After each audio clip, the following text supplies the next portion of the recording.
I want to just take a little bit of time and talk to you about being assigned to a particular funeral home and just the etiquette of dealing with funeral home. So, I know, a lot of times people come on and they'll want to know, well, do you have a list of funeral homes that you work with? One of the things that we don't do is we don't just hand out arbitrarily a list of different funeral homes. What we try to do is assign a person to work with a particular funeral home.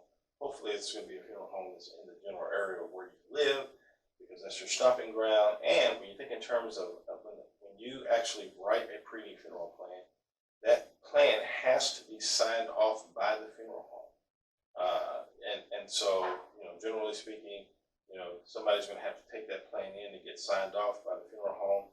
Initially, that would be a representative of Freedom Life, but eventually, at some point, that would be you.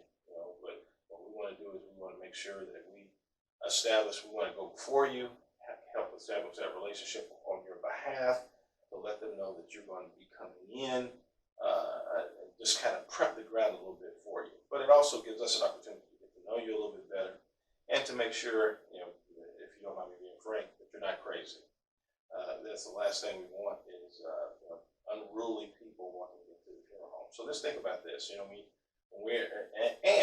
you think in terms of being assigned to a funeral home, usually that's a prelude of, a person has set an appointment, they're ready to go in and actually meet with someone, or they're at the point where they've gone through, they've learned the presentation, they're ready to purchase leads, and they're ready to go forward. That's when we're going to really look at, assigning a person a funeral home. Just because a person comes in and says, hey, give me a funeral home, you haven't taken any steps.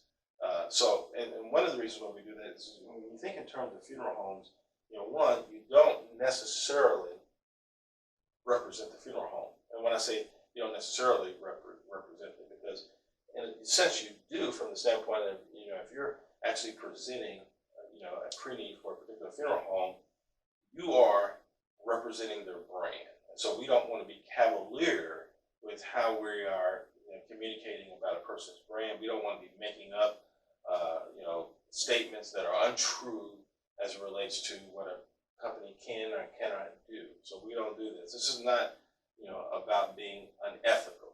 We are a very ethical organization, and we want to make sure that, we help that brand to be stronger, if anything. But with that said, you don't necessarily represent the funeral home. You represent Security National Life to a larger extent, and then Freedom Life Financial Group to a lesser extent. So when I say, you represent Security National Life, because they are the ones that appointed you. They sponsored you, and because of that, your license is tied to the sponsorship. And so, and when you walk in, that's how they see you, because you're not on their payroll. You're coming in because somebody has voiced and said this person is trusting. It can be trusted. This person is stable. This person is all right. And so you represent Security National Life. Now, when you look at a funeral home, you might drive by a funeral home because of the obviously we don't want it. No funeral homeowner wants their funeral home to look like Amityville Horror House. So it looks very inviting. You look at the picture of this funeral home. The bushes are trimmed. The paint's not chipping. The grass is immaculate. It's a beautiful place. It looks very inviting. That's what they want. They want it to look inviting. They don't want it to look like a horror house, but just because it's inviting, trust me, they're not in there waiting on you to walk in there.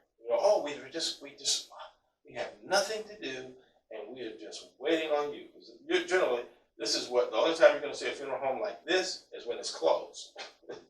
There's usually people in there, they're sitting around, they're waiting. And if they're not waiting, even if you sit like this, you're like, oh, they don't have anything going on, you would be wrong. So they're probably doing work trying to figure out death certificates, they're ordering caskets, they're preparing for a family that's about to come in, they got a funeral that's going to be happening in a few hours, and they're preparing for that. They're preparing for their day tomorrow. There are all sorts of logistics that are going on. These places are, these people are highly, overworked, understaffed, and many people will say underpaid. And so, it's just you just walking in there, that is not going to be beneficial to you, to them, to us. And so that's why in the beginning, we will walk those contracts into the funeral home for you. But then eventually you're going to be able to walk those contracts in yourself. But also keep in mind that first impressions are lasting impressions. So you just don't want to walk into a funeral home, listen, okay, I get it. You've done the work. You got it, an agreement signed, and you're happy about that. And you just happen to be in your jeans and t-shirt, and you just want to, all I need to do is just go in there real quick and get a signature. You don't want to do that. I mean, there are certain funeral homes that I know that the funeral home owner said, listen, if you come in here, don't walk into my funeral home, even if you're off, and not look professional. I mean, I've heard that come out of this gentleman's mouth. To his own staff, don't walk in here looking unprofessional. And are people who are coming in to get contracts, get them signed. He doesn't want to see people walking in this place not looking professional. So first impressions are lasting impressions. Come in, look nice, look presentable, look professional. This is you. You are your brand.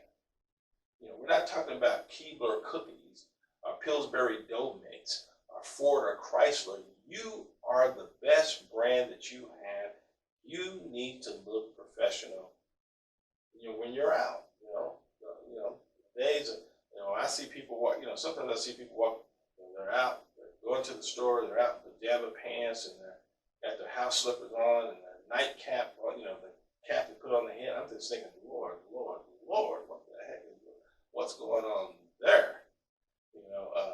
I remember one time a guy came, with his mother. I was at a funeral home, and he walked in with his mother, and he told me he was looking for a job, and he had on pajama pants, and he said, what do I need to do to get a job here? And I said, well, first of all, and I probably shouldn't have said this, but I said, first of all, you got to stop being a mama's boy, and you got to stop looking like you just woke up out of bed and walked in here.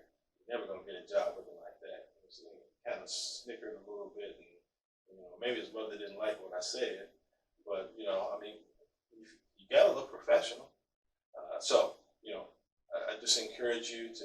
This is not a long session, but just understanding the etiquette of funeral homes. Just know that they're busy, and you never want to just lightly take for granted that they're just going to be available to talk to you whenever you need.